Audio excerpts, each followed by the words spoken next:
So the next big question is whether we can know that anything outside of our own minds exists. And apart from God. So we know God exists, but what about anything else apart from our minds?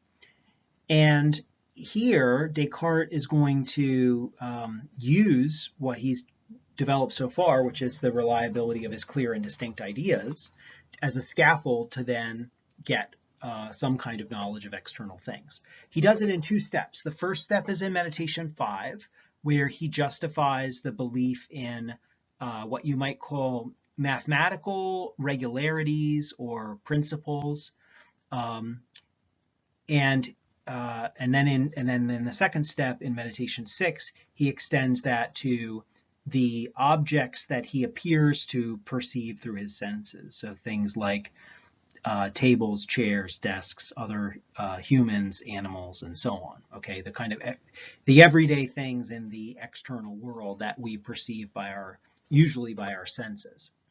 You might also notice that he's kind of building up again backwards from what he deconstructed in the first meditation. He took apart his trust in the senses. He took apart his trust in his logic and his reasoning. Well, now he's building that back up, first by the cogito, then God, then his clear and distinct ideas, and now he's going to extend outward to knowing things outside of his own mind.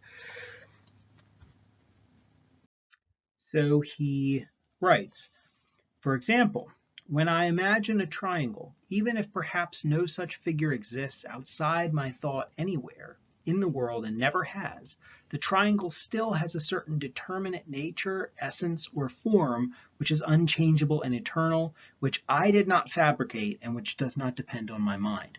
So this is an argument that I can know by examining certain features of my ideas, namely features of a triangle, that there are things about that idea that hold true regardless of what I'm thinking. That there are things that are unchangeable, eternal, that I didn't fabricate. He goes on to say why he believes this. This is evident from the fact that various properties can be demonstrated regarding this triangle, namely that its three angles are equal to two right angles, that its longest side is opposite its largest angle, and so on. So again, it's that he notices things about the triangle that are not contributed by his own mind. They're things that are true of the triangle regardless of what he thinks. This is a reason to believe that triangles have a kind of existence independent of his mind. They have a kind of stability, a kind of consistency. They hold together and they have certain features and they retain those features even when he stops thinking about them for a while and then thinks about them again. They retain those features. So this kind of consistency and stability of something suggests to him that that thing exists outside of his own mind as well. But this line of reasoning only gets him confidence in the existence of, again, what we might call mathematical regularities outside of his own mind, kinds of patterns of experience or patterns of reality, but not specific things in the external world. In order to get that, we're going to also need another argument. So the existence of corporeal things with bodies. Okay. And so and these are things that are known primarily by the senses. So is there any good argument to believe in these things now that we've reached this point of trust in our clear and distinct ideas? On the way to answering this question, Descartes gives a useful little summary of the argument of the meditations up to this point. So this might be useful for you too if you want to just look at another page of the text that kind of gives you a summary of his whole argument. It's here in Meditation 6 on pages 41 to 43. And then he goes on to continue the argument after that. So in 41 to 43, he talks about basically how he thought about things before he began the process of doubt in Meditation 1.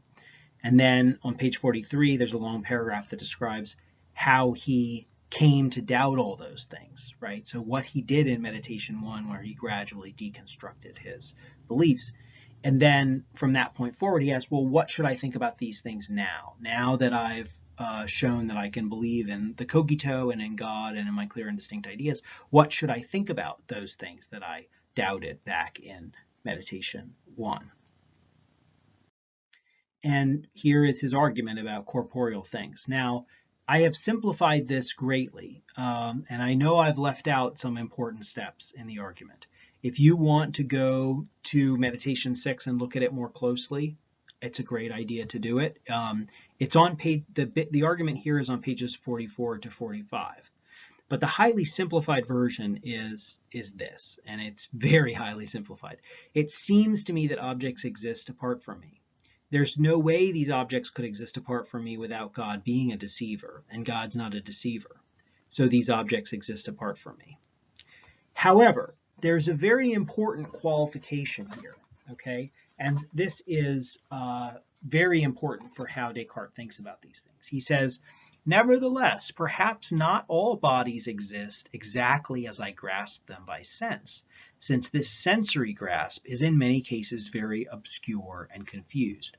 So you remember that the criterion for good judgment now is clear and distinct ideas. So if in going out into the world and sensing various things, we come to have beliefs about it, but those beliefs are not carefully examined and are not critically examined and are obscure and confused in certain ways rather than clear and distinct. If we haven't really examined them to really see what they are in full detail and what we should judge about them, then we can make errors about them.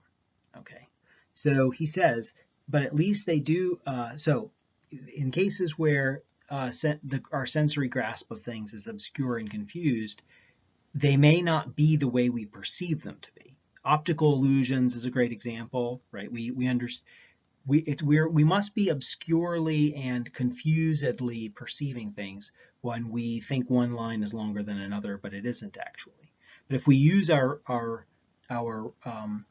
reflection and are careful about our judgments, then we can say, no, I realize that one looks longer than the other, but it's not actually longer because I've measured them both. So I know that they're the same length. So that's an example of using the judgment correctly according to Descartes and not making a mistake about the things that about the external objects that we experience through the senses. Another example would be his examples of heat and cold, which he used earlier. Remember, he says we don't actually know whether what we call heat or cold is a property that's in things. If you think about this sensation of heat that you have, I think it's very natural for people to think that a fire is hot, like there's a kind of hotness around the fire.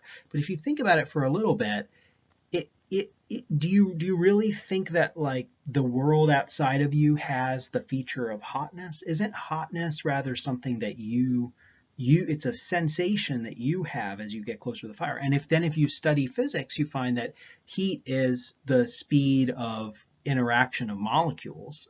So greater heat means more rapid interaction of the molecules, and less heat means less rapid interaction of the molecules.